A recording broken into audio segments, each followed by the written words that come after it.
Okay, Serbia, England in the World Cup qualifiers in Belgrade has finished 5-0 to England. They have thumped Serbia away from home.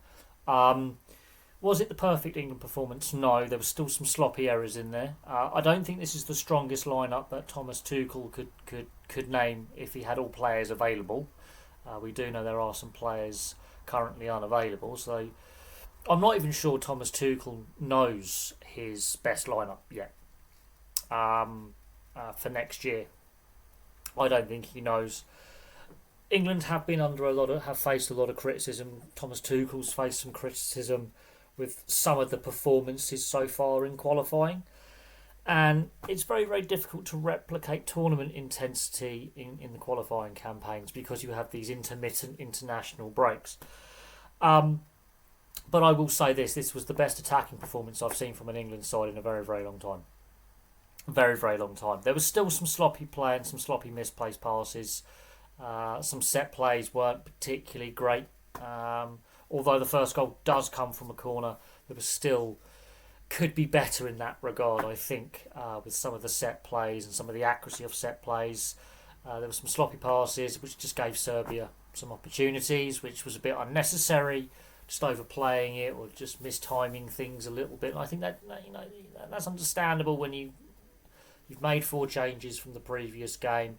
This isn't necessarily the strongest lineup that England could put on the field if all their players were available and fit. I do think the 5-0 is helped a little bit by Serbia being down to 10 men for the last 20 minutes with Milenkovic getting sent off. I don't know what Lee Dixon's trying to say in commentary, saying he feels that Milenkovic was hard done by and that was a harsh red. No, that is a red card. There is no attempt to win the ball. That is a scissors challenge where you go in. He left his feet and he's the last defender. And VAR checked it. It wasn't clear and obvious that the referee made a mistake. I think it's a deserved red card. That was on 72 minutes, but the game was gone by that point. Serbia had already given up, I think, and slightly imploded.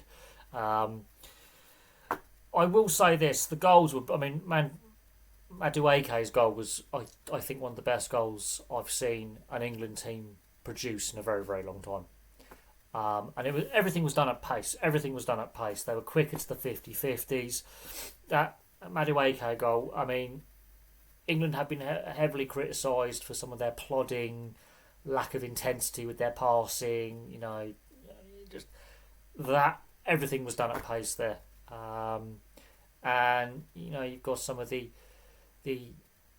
younger players combining, which was really good to see. Now the Harry Kane goal, that is just really poor defending. He's unmarked. He's allowed to make a very casual run in the box from the corner, and it's more of a guided header than a powerful header, but it's very well placed header. That was on 33 minutes, and then Madueke's goal. I mean, the interplay for this was brilliant. That flick pass to get the ball into Madueke for his run on 36 minutes, and the finish is just it's a very deft finish over Petrovic, the Serbian goalkeeper. I felt, he pulled off some good saves, but he wasn't given much support by his defence. But those two goals in the space of 3 minutes towards the end of the first half, I think, knocked the stuffing a little bit out of Serbia. In saying that, there was still some sloppy play by England, some misplaced passes, but once they got those two goals, you could see the pressure was eased. This is an England side that, I say, has faced some criticism since Thomas Tuchel's took over last year from Lee Carsley, who was the interim following the Euros when Gareth Southgate, obviously stood down. Now Konsa, who had a mixed game in my opinion, he did have some sloppy misplaced passes and was caught out a little bit at times in the first half. He gets his goal in 52 minutes. The ball is pinging around a little bit in there, it's finally put away. Then the Milenkovic red card, 72 minutes. Mark Gay on 75 minutes from literally the resulting free kick, and Serbia can't clear their lines. And then obviously Marcus Rashford, there's a penalty right at the end, literally one of the final kicks of the game. Rashford gets his penalty on 90 minutes, and again, Rashford's a player who's under the spotlight at the moment with his move to Barcelona, his loan move to Barcelona, and there's a lot of reporting coming out, a lot of negative reporting coming out. He had a brief cameo. He scores the penalty, and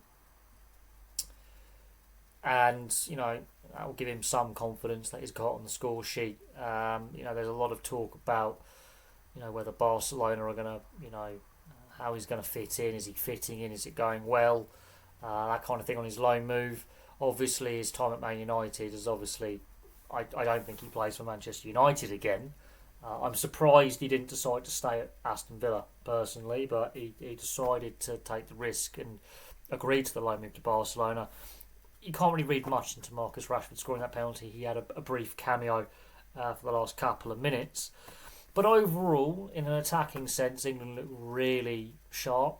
They moved the ball quickly. But there's still areas for improvement. And I still think Thomas Tuchel hasn't settled on his preferred starting 11 and his favoured squad yet, I think. But there's still, a good... I'm going to say, what is it? Is it 9-10 months till the World Cup? There's still a fair bit of time for Thomas Tuchel to figure out his preferred lineup. There's still more internationals to come. There's obviously going to be players who get injured and go out of form.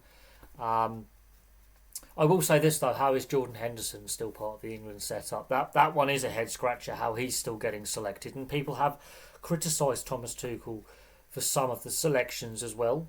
Same as Gareth Southgate was criticised. Southgate was criticised for some of his squad selections and some of the tactics. Now, I do think that, I wasn't expecting this to be such a one-sided result. I was expecting a bit more resistance from Serbia, if I'm being honest. But Serbia were poor on the night. The first 20 minutes, there was a bit of niggle in the game. It was a bit stop-stop, suited the Serbians. England hadn't quite settled. But once Harry Kane scored his goal and Madueke scored his goal, England settled into it. Serbia just imploded. They were poor. The Serbian coach, is going to have to cop some criticism for his squad selection, his tactics. They were too defensive, far too defensive. Serbia have got some good players. This is not a bad international team. This is a team that regularly qualifies for tournaments. They've got really good quality players, but they just really just fell apart tonight. And with Albania looking like they won their game, this result has massive ramifications for who comes out of the group. But there we go. England really solid 5-0 win.